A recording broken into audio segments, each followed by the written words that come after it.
My name is Dr. Michael Edwards. I am CEO of Bioinfo Solutions. I used to be an assistant professor here, but I got tired of writing grants and never get funded, and the commute, and basically just following rules. So about 2 years ago, I formed my own company. And so now what I do is I do data analytics for not only research groups, but large companies. You know, if you have lots of data, I'll look at it and tell you what it means. So I come from, I was told to kind of talk about my background. I come from Sterling, Colorado. I don't know if anybody knows where that is. Any locals? Yeah, some people. If you got 1 year to live, move to Sterling, because every day seems like an eternity. So. But I didn't even see my first scientist until I got into college, actually. And when I got into college, I wanted to be a football player. That didn't work out. But 3 knee surgeries later, that didn't work out. So I got involved with science. I always knew I wanted to do research. And then when I was in grad school at University of Wisconsin, I discovered this thing called microarrays. Everybody heard of microarrays, gene chips? Yeah. It was pretty cool because at the time I was running about 10 PCRs a day. And basically somebody said, hey, with this new technology, you can look at all the genes at the same time. And I was like, I think that's exactly what I want to do.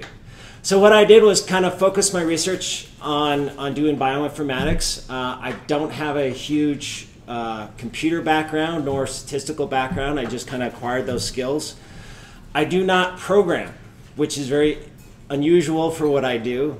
But I think sometimes the people who develop the tools aren't necessarily the best people to use them. And so what I do is I use a lot of software out there that allows me to analyze the data without me talking directly to the computer. I'm sure the computer's interesting, but I don't really want to talk to it. I'd rather get an interpreter. So today, I've been doing this talk for a while, coming in to talk to the Cancer Center fellows. And last year, I thought maybe everybody's kind of more familiar with bioinformatics, so I kind of went a deeper level, and I think I lost a lot of people. So for this lecture, I'm going to kind of go back to the beginning and just kind of explain bioinformatics. And what I'm going to do in bioinformatics in the terms of cancer. And what I'm going to do is kind of give you some examples of, you know, what I do and how I, as a bioinformatician, would research, say, a particular cancer. And I'm going to use some of my previous studies that I've analyzed to kind of serve as a model. It's not going to be your typical science talk. I was given advice when I was, just starting out. Somebody told me, this PI I had, he said, whenever you give a talk, make sure that the talk that you give the guy, the taxi cab driver or Uber driver, I guess nowadays, that he can understand what you're doing. Give it in such a language that he can kind of understand. He might not understand all the details, but he'll kind of figure out what you're doing. And that's kind of how I've structured my talk today. So just kind of an example, of what I do. I'm going to give you an example here. This is who's heard of the BRCA1 gene or BRCA genes? Yeah, it's like a rock star in cancer. BRCA1 is associated with DNA repair. As you can see here, BRCA1 recognizes double-strand breaks. It preps the site and then allows BRCA2 to come in and repair that damage using homologous recombination. If this doesn't work out, if there's something wrong, if not all the DNA is repaired, BRCA1 and BRCA2 will act like a checkpoint and not allow further mitosis, right? Being a cell cycle checkpoint, you can imagine that if something went wrong with it, it would be kind of detrimental to the cell. And you can see this with this mutation here that I'm demonstrating. So here's the BRCA1 sequence. Here's the gene here. This is what the normal transcribed protein looks like. Typically with a mutation or in cancer, we're changing the amino acid sequence. That we're changing the protein code, so that in this particular mutation, when I insert a cytosine, that induces a stop codon here, and therefore instead of this nice pretty protein at the end, it stops, and we only get half of that, right? This other region is critical for DNA repair and the cell cycle checkpoint. Without this domain, the cell actually goes unchecked. So we found a mutation, causes a stop codon, messes up the protein, our work is done, right? We all know now we know how breast cancer is caused. What is the problem with this model? Anybody? What else is there, right? It's not just this one mutation. All right, I'll just keep going. Hopefully you'll get more interactive later. Right, this is just one base pair, right? And in one gene, the BRCA1 gene. If we actually look at the BRCA gene, it has lots and lots of different mutations that have different risks of cancer. And in fact, the mutation that I gave you is right here. And what is showing here is all the different mutations in this gene and the countries or the ethnic groups where those typically arise. And you can see that not only are there lots of mutations, but there are lots of risk factors associated with those different mutations. And that some, like our mutation that we're looking at, confers a risk to breast cancer. But these others here confer risk to ovarian cancer, right? And it's not only that, but there's also another BRCA gene. There's all kinds of other genes, right? That basically, as an example, I give you one mutation, but there can be lots and lots of mutations in the genome. And that even if you mutate, say, a known tumor suppressor, there might be other mutations out in the genome that you might have to worry about that might affect that phenotype. So, I mean, it seems hopeless, right? You've got all this information, you're trying to keep track of all this information. What I kind of view my job is not a number cruncher, but more of a data wrangler. And I view all this data as pixels. And what I try to do is basically put all this data together, all these pixels, so that they confer something to the person that I'm working with, right? Giving them a picture of what's going on in their system. And again, the more pixels you use, the better the picture is, right? That if you look at your normal flat screen TV, does anybody know how many pixels it has in it? Any guesses? None? Any guesses? 2 million. About 2 million. When you watch TV, do you see those pixels? No, of course not, right? Your mind puts all that information together and you see pictures. And all these, basically, you know, when you're watching TV, these pictures make you laugh, cry, can make you think, can make you do all kinds of stuff. But in essence, all you're doing is looking at colored boxes, right? And that's kind of how I see bioinformatics is, how do I take all this information and make a picture that people can actually understand?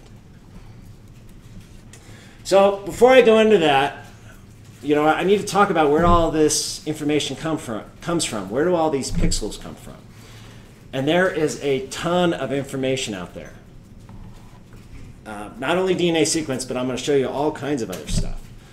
So, but before I do that, I like going into history. I love the history of like science and how things were developed. So I kind of wanted to go through like how we got to this point, right? You know, how did we get so much information? And this is kind of a timeline showing you that.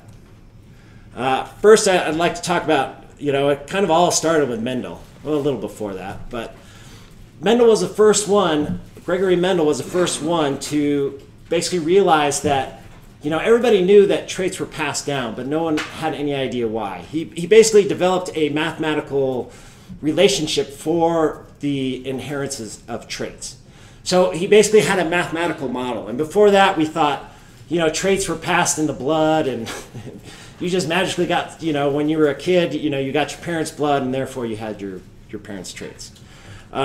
His work wasn't rediscovered until 1900. And for the longest time, we didn't even know what the genetic component was. Again, we thought it was blood. We thought different things in the cell. It wasn't until 1953 that Watson and Crick actually described the structure of DNA. So it was a long, long time before we even knew the structure. I actually I rode a bus from Oxford to London with a guy that worked for both of these guys, and it was like the best bus ride I've ever had. Crick was a character. He would take boats out in international waters outside of England and do a bunch of psychedelics, LSD. He was really into the anti-war movement. But I guess the guy I was talking to said that they'd go to bars and he would send them to different tables in the bar to attract the women to say, "Hey, do you know who that is? That's Watson. That's Crick." And so he'd bring girls to the tables. So 1953, we knew the structure of DNA. It wasn't until 1966 that we actually really decoded it, right? What does all this DNA mean? Well, this DNA codes proteins, and proteins are obviously important. So we basically figured out the genetic code. And obviously, if these things are coding proteins, if a mistake happens, it could affect the protein and potentially cause disease. And in 1983, the first human disease gene mapped, the first human disease was mapped for Huntington's disease. And this got people really excited. They figured, okay, well, we've kind of found the spot for Huntington's disease. What else can we find out there? That was in 1984. And then something happened in 1985, PCR. Everybody used PCR, right? Yeah, that's gold standard there. Now we had a lot of genetic material to actually look at. Now we could actually sequence it. So in about 1990, we started the Human Genome Project. Everybody hear about that? Yeah, all right, good. Right room then. Okay. So in 1990, the first gene for breast cancer was mapped. And again, that was that BRCA1 gene. People are getting excited. They wanted to basically work on organisms or, kind of starter organisms before sequencing the human. We sequenced yeast. We also sequenced E. coli. This was a lab in University of Wisconsin that I actually rotated through. And this was back before we had the really nice computers. And you go into the lab, and there was just this basement. And there was just cords everywhere. And it was dark and musty, and no one combed their hair. And everybody wore a shirt that said, I sequenced E. coli, and it had like the genome on the shirt. It was like this nerd gang that was running around campus. It was cool. So we sequenced E. coli, then we went to worms, and then in 2002 we sequenced mice. And then 2003, obviously, kind of the stepping stone. We used mice and for research a lot. Then in about 2003, we finished the first version of the human genome. Does anybody know how long this took and how much it cost? Any guesses? Decades. What's that? Decades. But it takes decades to get up. It took 13 years and cost $3 billion for the first human genome. What do you think we can do it for now? About 1,000? Did you see the thing that pop up? Yeah, well, actually, we can almost, this is kind of dated. We can actually do it even cheaper. We could probably do it in a day, or actually even now with today's technology in a couple hours. So we can sequence everybody's genome pretty cheaply. What's the problem? What do you think? Why don't you have your DNA sequenced? What do you think the bottleneck is? Yeah. Yes. Correct. You have to know what to do with all that information, right? You've got all this information. So the bottleneck is we can do it really cheaply, but we're still trying to figure out what it all means. And that's my job security, and that's basically what I do, is try to figure out what it all means. It can be kind of like finding a needle in a haystack of needles, right? You've got 6 billion nucleotides. You're looking for mistakes in 6 billion different things, right? But we have help. It's not hopeless, because most of your genome is actually rubbish. It is, I swear. And I actually got this from a website. It's called A Brief History of Rubbish, and it's all about your human DNA, right? Actually, most of your DNA is just repetitive sequences, and actually the graves of lost invasions, right? We have viruses that come in and attack the genome and integrate into our genome. They leave pieces. We have cat, feline, we have dog, we have mouse DNA in us, right? And it's from this. So actually, if you actually look at the genome, most of it's intergenic or or intronic. Again, a lot of fossils from not only viral invasions, but transposons, which are really cool things. A lot of repetitive DNA, but if you actually look, only 1% actually is protein coding genes, right? So, but even with that, you're like, okay, well, 1%, that's a little bit manageable, but it's not just the DNA. This is the central dogma of biology. Everybody's familiar with this. We used to like bow to this when we were in grad school. Dogma. You know, nucleotide, transcription, translation, protein. But, you know, and just looking at this alone, I mean, this is a lot of information, right? Again, about 6 billion nucleotides. Within that, there's about 25,000 genes, give or take, and they translate or they code for about 500 different proteins, or 500,000 different proteins, right? We can measure all this stuff. We can use this to characterize cancer, but there's actually even more, right? You know, let's look at the mRNA. You also have microRNAs. Everybody's familiar with microRNAs, right? Okay, good. When I give this to like high schools, they're like, what the heck is microRNA? Is it really tiny stuff? You're like, yeah, okay. Anyway, we have microRNAs, right? And you can actually modulate the expression of the RNA based on the microRNAs. And you can get complete profiles based on this, right? Give you a whole different aspect of what's going on in your system, right? Even the mRNA itself that it's modulating just doesn't come in one variety, right? I was working on a gene that has 11 different isoforms, and they all do something a little bit different, right? So again, you can have lots and lots. It's not just 25,000 different types of RNA, but again, with differential splicing, you get many variations on that. Let's look at proteins. Who here is doing proteomics? Anybody doing proteomics? Good for you. No, it's hard. It's really hard because you can do so many things to a protein, right? You can phosphorylate it, ubiquitate it, methylate it, and it all change the characteristics of that protein. So I actually did proteomics for a postdoc, and I'm like, no more. I went back into genomics. Let's go back to the nucleotides, the DNA itself.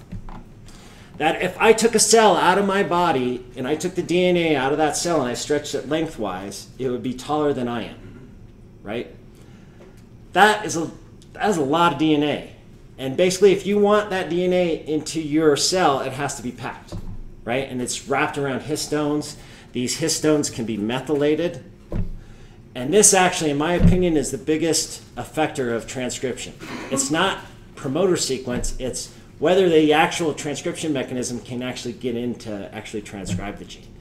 And as an example, I show this. I don't know, can everybody see that? Those are two bugs. Over here on the right, this is a grasshopper. And on the left, this is, I just blanked the name. Locust, yes, is a locust. And if you actually look at the two, so the grasshopper, different color, doesn't move quite as fast, doesn't fly very big distances, pretty local.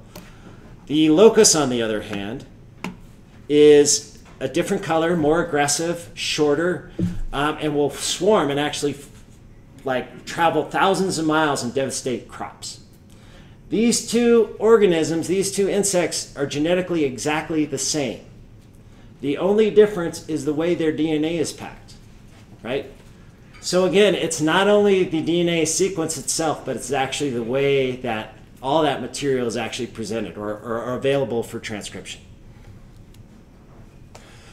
Well, my money is in the mRNA. I love expression, and I think that's kind of where you truly get to see what whatever system you're looking at is doing, and that I kind of see the DNA sequences is basically what somebody looks like, but the DNA expression or RNA expression is how they act, right? And you can have a really, somebody could look really, criminal, but maybe they're the nicest guy in the whole world. You never know. So I love mRNA. It's kind of like hacking the cell's DNA. And if you think about it, if you think of the DNA as maybe like corporate headquarters, right? They're sending instructions via emails to the factories, which are the ribosomes, to make product, which in this case would be proteins. What we can do is we can actually isolate this mRNA. And it's pretty easy in mammalian species because there's a poly-A tail, so we can kind of isolate on that. We turn it into cDNA, we put some fluorescent label on it, and then we hybridize it to these gene chips. We wash away anything that doesn't bind, and then what we're left with basically is a fluorescence table that basically corresponds to how much mRNA is there based on the fluorescence. And I'll send these around. So these are DNA, these are the gene chips. And these have absolutely changed research. Oh, sorry.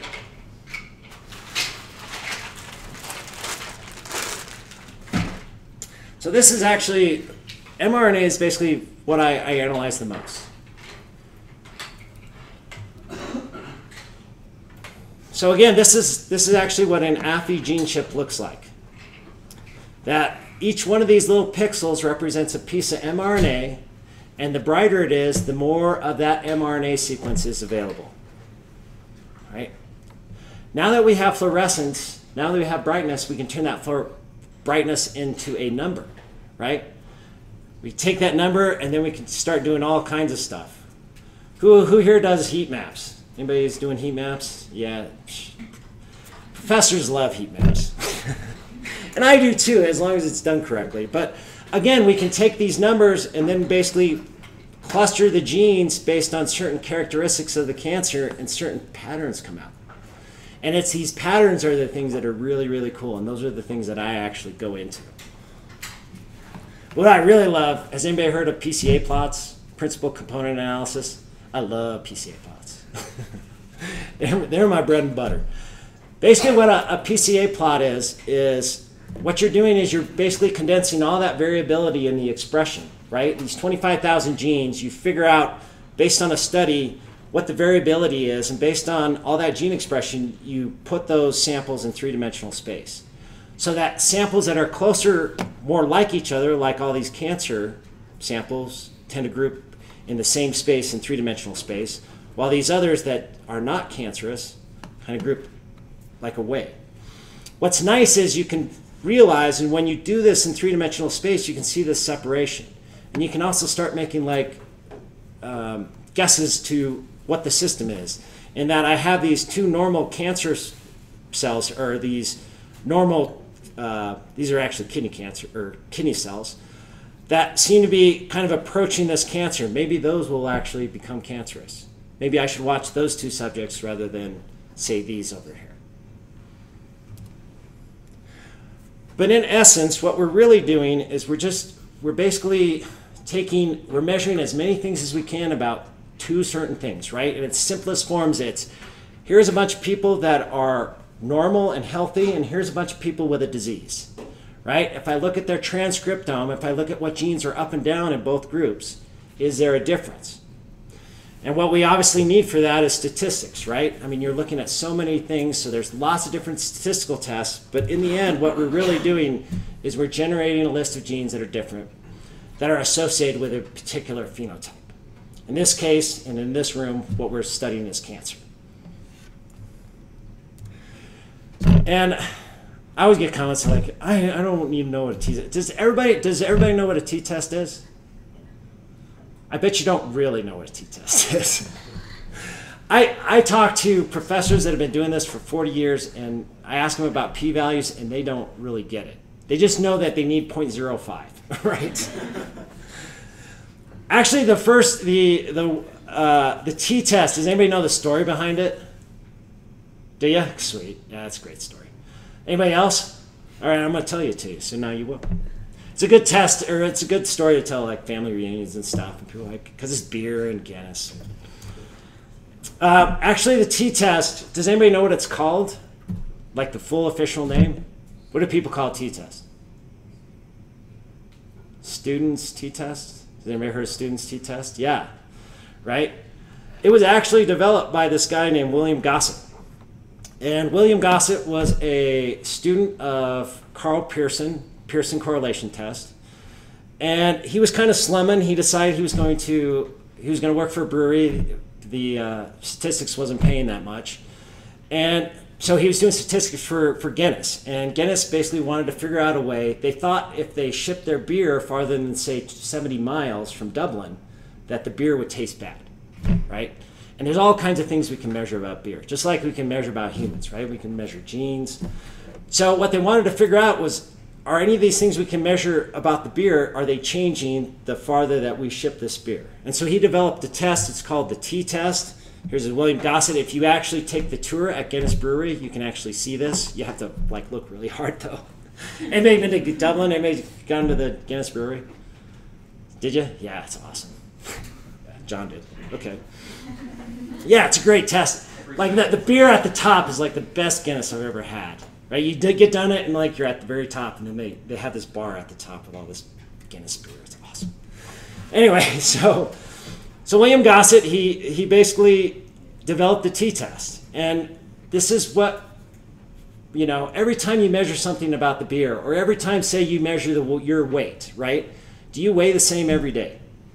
No, of course not, right? It fluctuates, and it's usually in a hill, right? There's probably an average weight, but you fluctuate, you know, below and above that.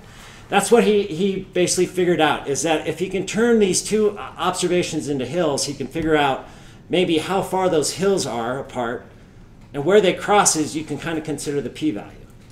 So the lower the p-value, the lower the area that these two hills cross, right? So that's how we figure out how things are different. And what you should know about the p-value is it's not a test, the probability that you're right, it's the probability that you're not wrong, right? And that's something to keep in the back of your head. All right, that's the story of Guinness. But yeah, he came up, he developed the test. Guinness wouldn't let him publish his results, so he had to use a pseudonym, so that's why he used student's T-test. And that's why we don't call it the Gossett test. If this was Fisher, he would have named the crap out of it, I guarantee it. Everybody know who Fisher is? Okay, look him up. He's an old statistician.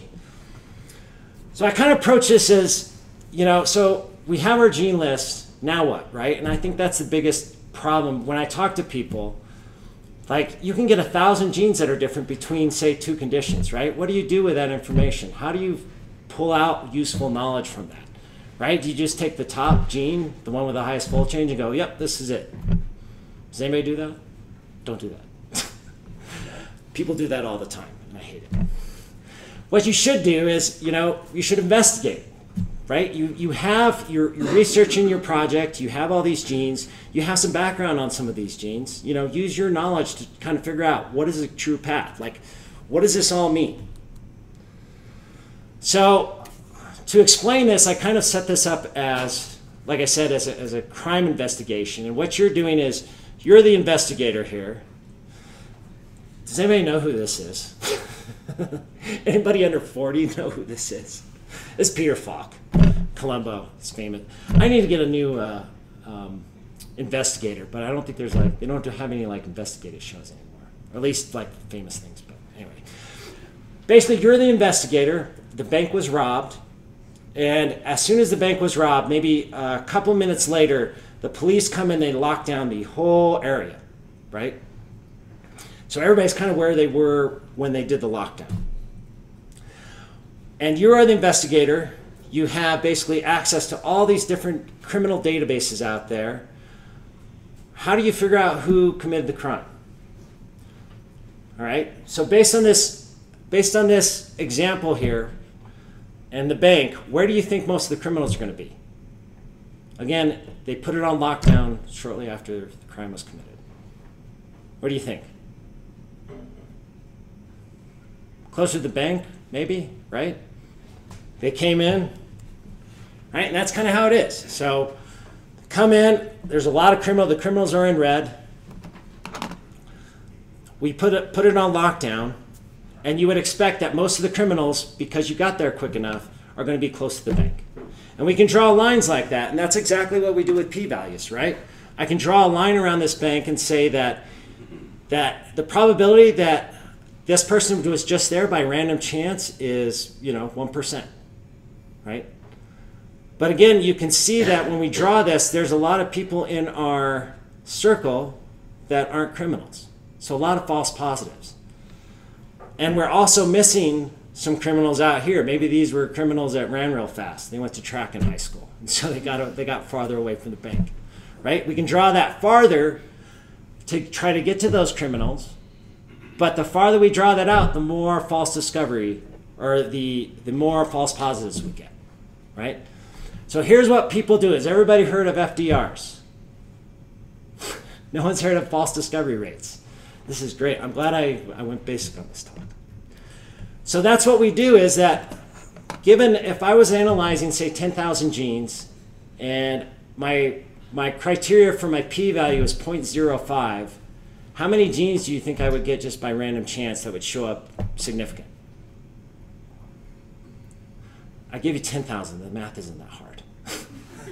What do you think? In 10,000 genes, p-value 0.05, how many false positives do I expect? 500. 500, yes. Who was that?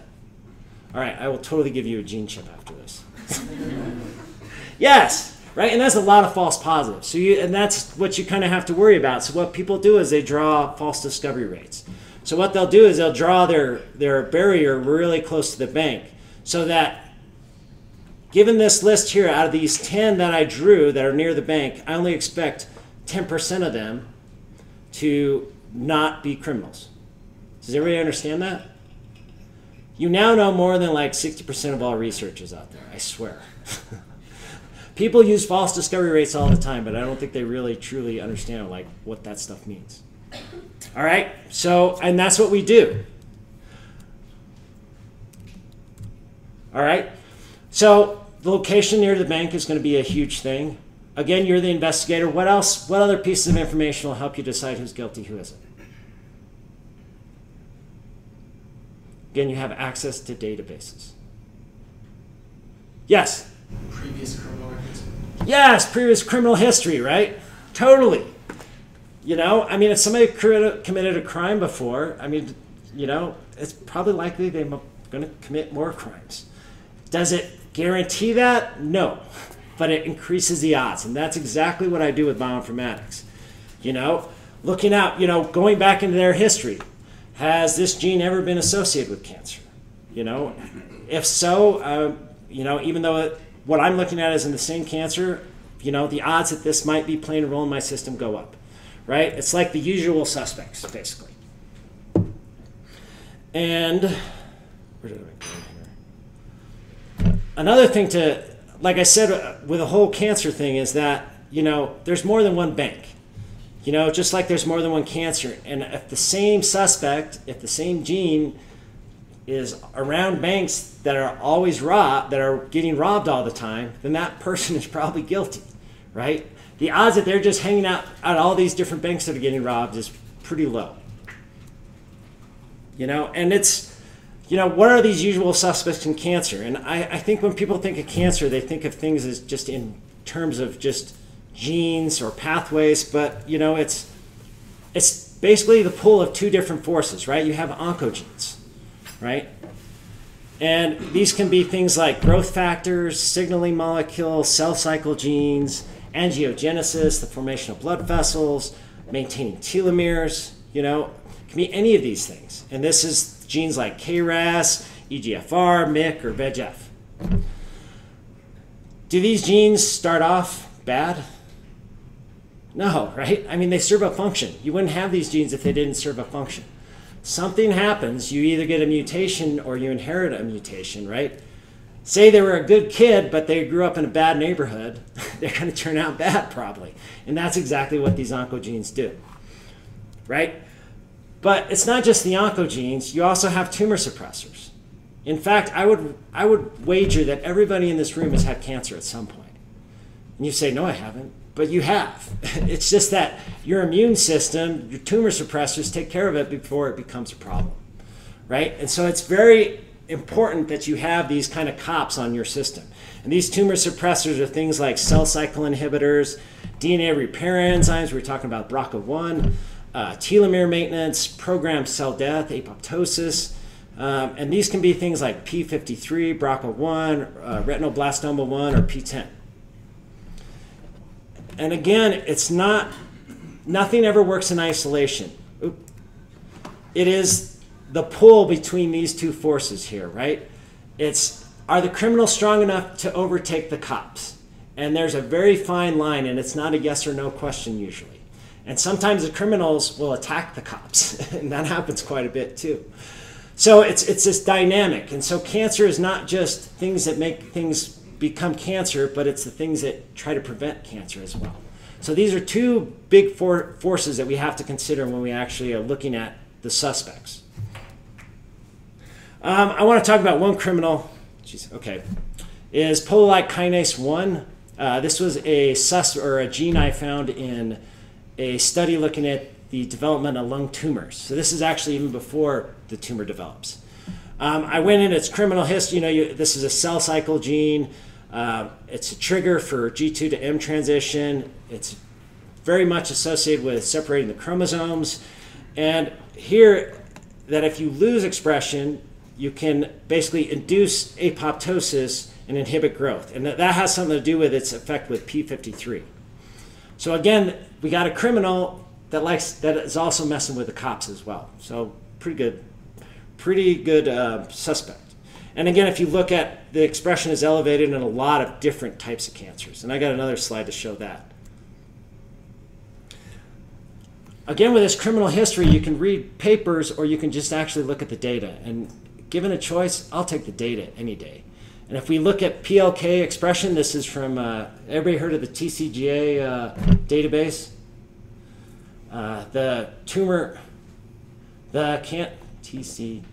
The Cancer Genome Atlas.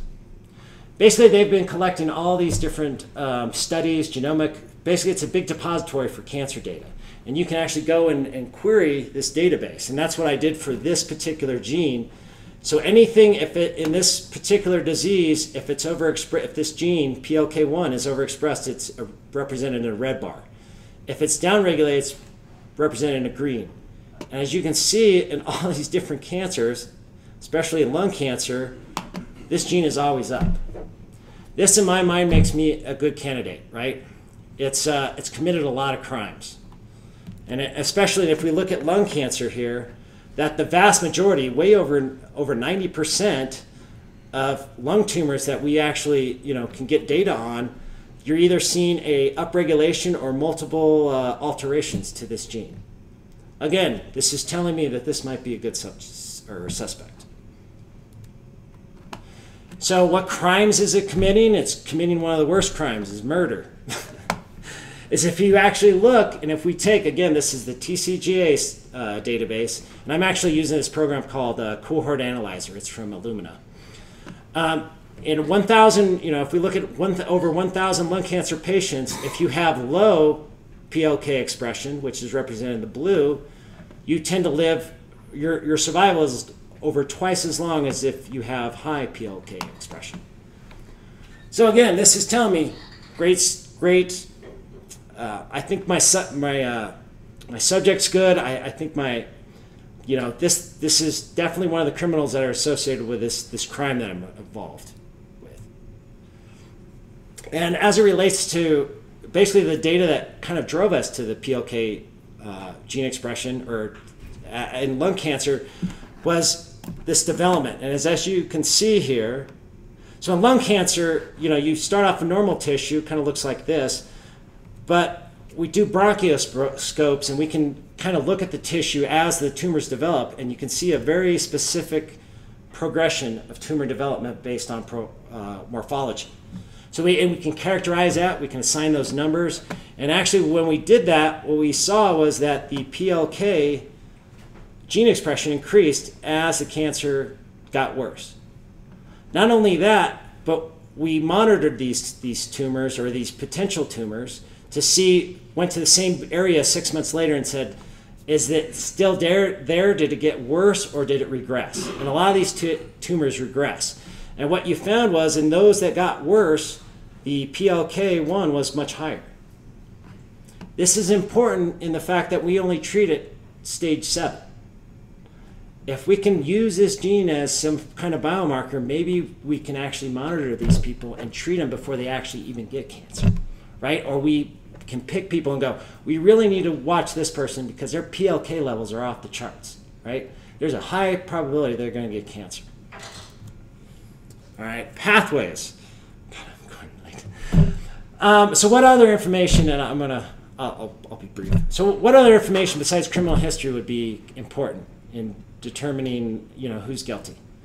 Or we have a suspect now. What other information would you want to know about that suspect? What they look like.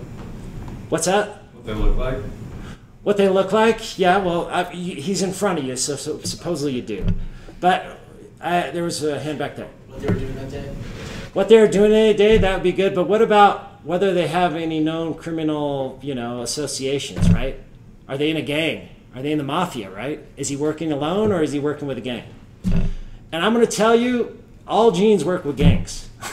There's basically no gene that works by itself. And that even if you think you have a great target, you're going to have to understand how it relates its entire criminal organization to kind of figure it out. And that's exactly what we do, right? We have databases out there. We know people have researched these pathways. We can develop these pathways. Make sure I'm not running over. Okay. And these gangs can be very big. They can be small and powerful. And they can be doing very destructive things in your cell, right? But these gangs usually share gang members, right? And so that's the hard part is like, once you find your suspect, which gang is he associated with? And it's not only that, it's that our information is, just like the cops, it's only, our information on these pathways is only good as the investigations into it.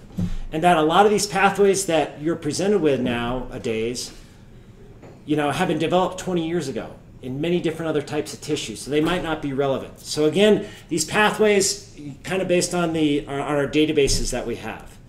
And the way we pick them, and I'm going to go over this real quick, is just using a Fisher's exact test. It's very, very simple, right? I have 40 members, say, in this gang. And we think this gang is associated with lung cancer, right? Or genes. And in my study, I found 152 genes that were significant, right? The reason why all this stuff works is because we have a limited number of genes to pick from. And that I have 25,000 genes. You could think of them as, say, green balls, right? And these 40 members of this particular pathway are pink balls. If I get 152 draws out of that 25,000 genes, right, what are the odds that I pick one of those? One pink ball, right? Probably not that unusual. I mean, maybe, but not really. But now I get 3 pink balls. The odds of that happening by random chance decrease dramatically. What about 7? In that case, there is no way I would expect just randomly to pick 7 balls out of 25,000 different things, right? In this case, and this is what we do with this whole pathway analysis is, given the fact that I have 7 things associated with all these members, and remember this is a predefined unit that we establish, that I think this gang is operating in this crime. Or these genes, this pathway is operating in my system. Does everybody understand that? Okay, now you're up to like 70% more knowledge than most researchers out there. I don't think a lot of people understand pathway analysis. These pathways come up and people go, hey, but it said this pathway. And you're like, well, it's only as good as their information and they share pathways. And so it's very hard, but everybody loves pathways.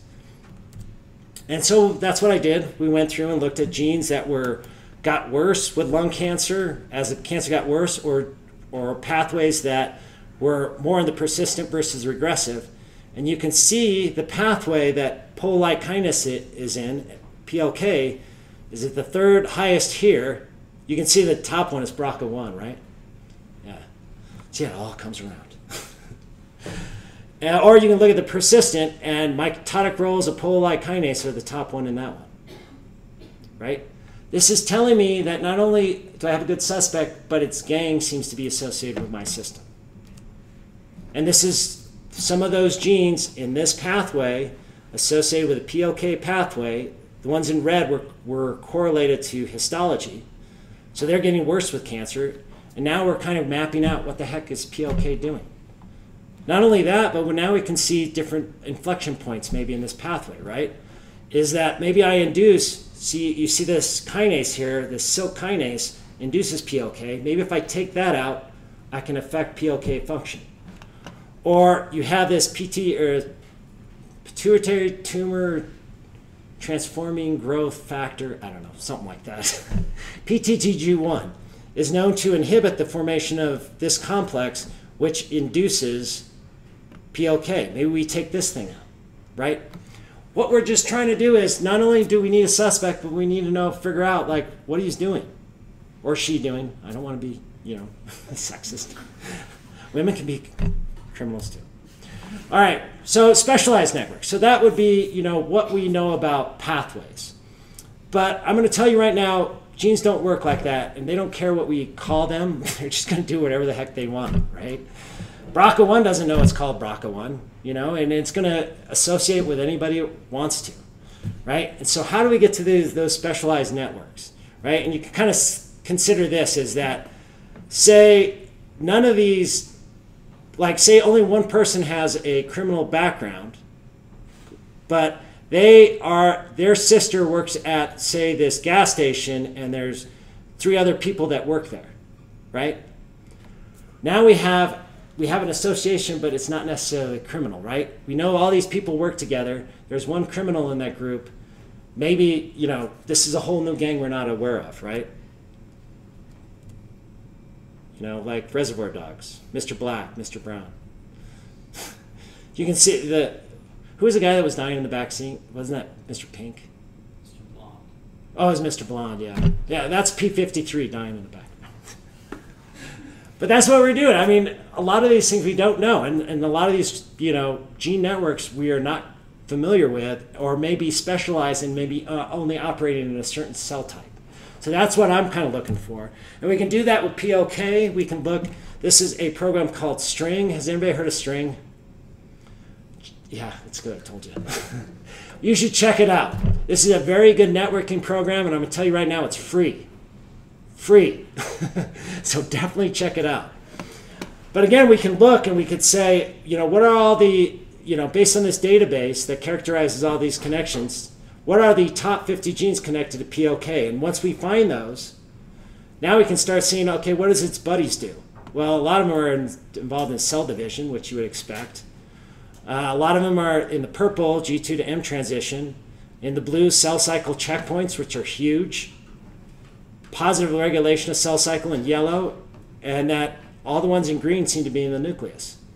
So based on its buddies and its gang, I can kind of figure out what PLK is doing. Cell cycle, G2 to M transition, it's a checkpoint, and it's probably pushing cell cycle, the cell cycle process. And most of what it's doing is in the nucleus. Okay, I'm sorry, I'll finish up. But now we can but that's just what we know about it in all systems. What we can do is now build our networks based on the research that we got. So anything in red is something that we measured that was correlated to lung histology. You can see PLK is right in the middle, but now you see this thing here, this VEGF, right? We don't measure it directly, but I think it's there because its gang seems to be interacting with PLK. And that's another thing we should talk about is master regulators. Is that given this condition here, say I have 5 individuals. Some of them have criminal history, some don't. None of them know each other, but they all take orders from this gene or this person, this godfather, if you will, right? Do you think the godfather was there when the bank was robbed? Heck no, right? It's like, hey, I was in a theater. I don't know what you're talking about.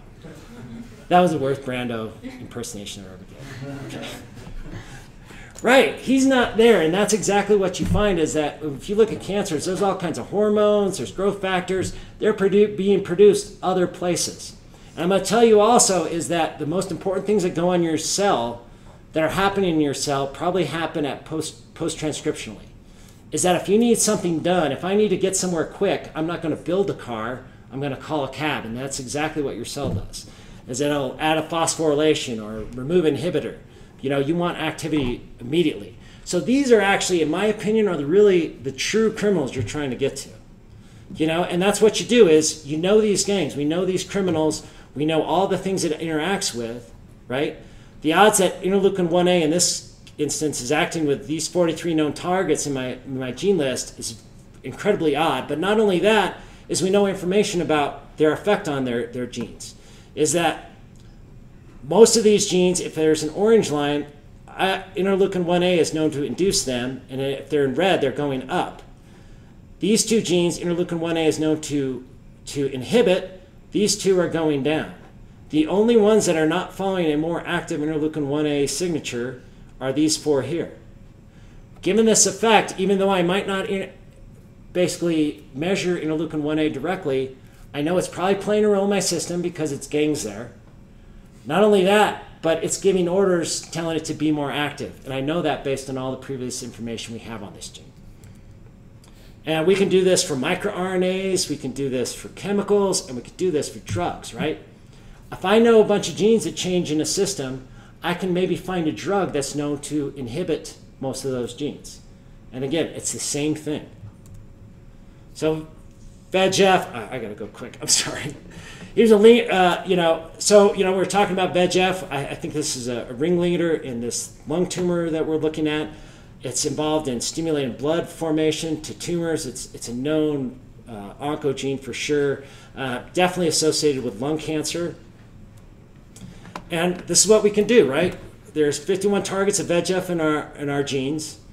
48 of these targets suggest increased VEGF activity. And if we actually map those out, genes are expressed at different levels, but some of the similar trends seem to be here. But now, if we subtract the mean value from each one of those genes, we normalize each gene to itself, now we have this nice, pretty little graph, right? And I would venture that it's probably more accurate as far as VEGF activity than actually measuring it itself, because you're basically using all the things it's associated with to figure it out, right? And we can use this information, is that if I separate it now, I take the average of all this and I separate it into those subjects that were more persistent versus regressive, now we have a significant difference between the two. And that, say, if all these targets of VEGF are at this level, maybe I don't worry about that patient so much. But if it's here, now we definitely need to basically watch that person. Or maybe, initiate some kind of therapy.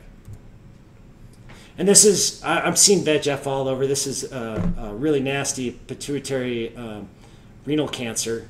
But VEGF seems to be playing a role, and this is using string, and you could see now I've got a gang for this master regulator, right? And again, is it convicted? What are the crimes it's committing? Murder. There's a big difference between, if you have low VEGF, you're going to do much better than if you have high VEGF, at least in this cancer. And that's what we do. That's exactly what I try to do at the end, is take all this information, find suspects, and figure out a way that they're all working together. Because if you don't understand the model, it'll break down on you.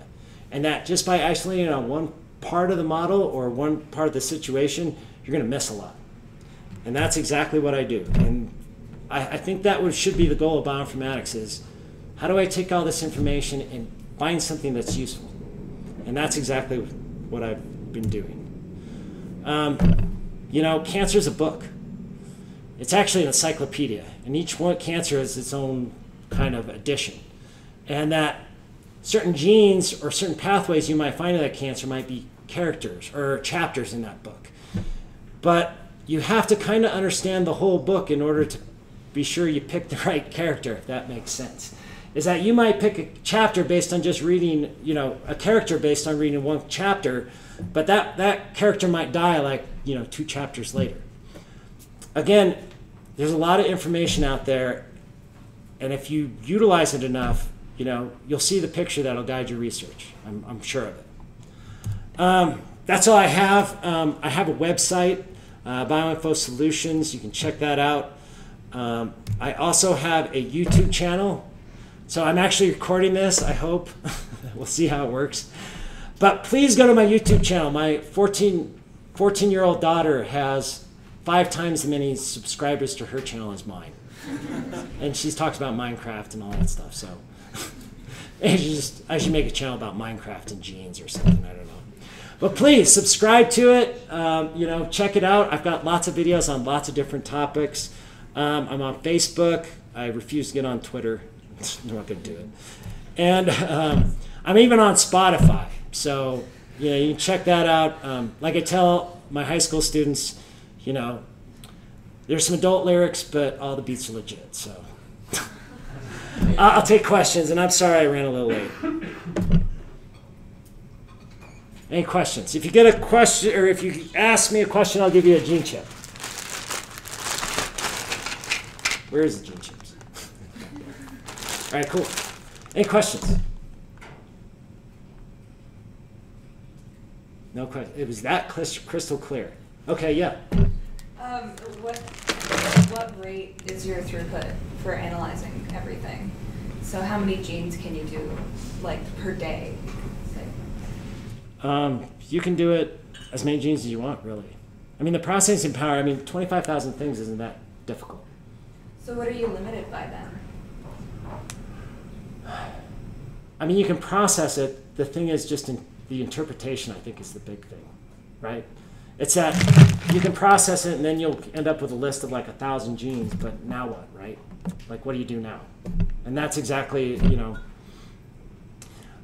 I think with RNA-seq, that can be a lot more processing. So with sequencing, a lot of it's picture a house, and what you do with sequences is you break a house down into toothpicks, size bits of that house, and then you basically reconstruct the house using an idealized version of that house. And it takes a lot of computing power, but for the most part, especially the gene expression stuff, I do it on my laptop.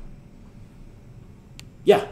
All this information you get for pathways and stuff, are you hoping that drives drug discovery or different recommendations for treatments, or who do you consult to after that? Well, usually what I do is, I'll work for somebody, I'll analyze their gene list, and I'll go, usually they have their already favorite gene in mind. I'm sure you've seen that. I'm sure there's labs in here that you work on one pathway or something like that, you specialize in it. So usually I get that and I go, well, let's see what the data says. So usually I let the data basically guide me. And it all depends on what you want to do with the data, right? If you want to look for, say, potential therapies, what I do is I'd probably use a pharmacoatlas. So I'd look at all these studies that have used chemicals, and then I would take my gene list and compare them to all those gene lists and say, which chemical actually most represents my gene list? But not only that has the opposite effect, right? And we do that stuff all the time, and it's only getting better and better, for sure. Yeah? What do you say is your average client? It's weird. I get, I just put in a bid a while to analyze barley that was grown on the space station. Space beer. How cool is that? I don't know if I got it yet. We'll see. But, I do that. I've been hired from companies to, there's an entertainment company that basically did a survey to all their patrons asking them, what they like about the venue. And they got 2,000 responses, and then they were like, we don't know what to do with all this data. So they called me in, and I actually analyzed survey data. It was awesome. It was really cool. Third Eye Blind is really big with older women. I had no idea. All right. Or Hanson. Hanson's huge. Yeah, even 80-year-old women wanted to see Hanson in concert, so I have no idea. But a lot of times it's I would say most of them are academic labs, I would say. And a lot of it's just come in and say, they've already done the experiment, and they just kind of come to me and say, okay, we got 1,000 genes, now what? Here you go. And I go, all right. And then that's basically what I do. And most of my job is just making pictures.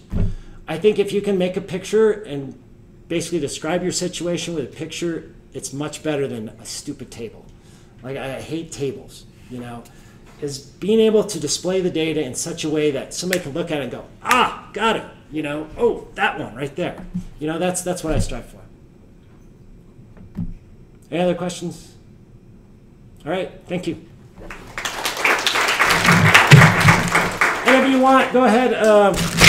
You guys can have gene chips. It's okay. I got plenty. So, if you guys want to take a gene chip for a souvenir, there's some in the back, and there's some here too.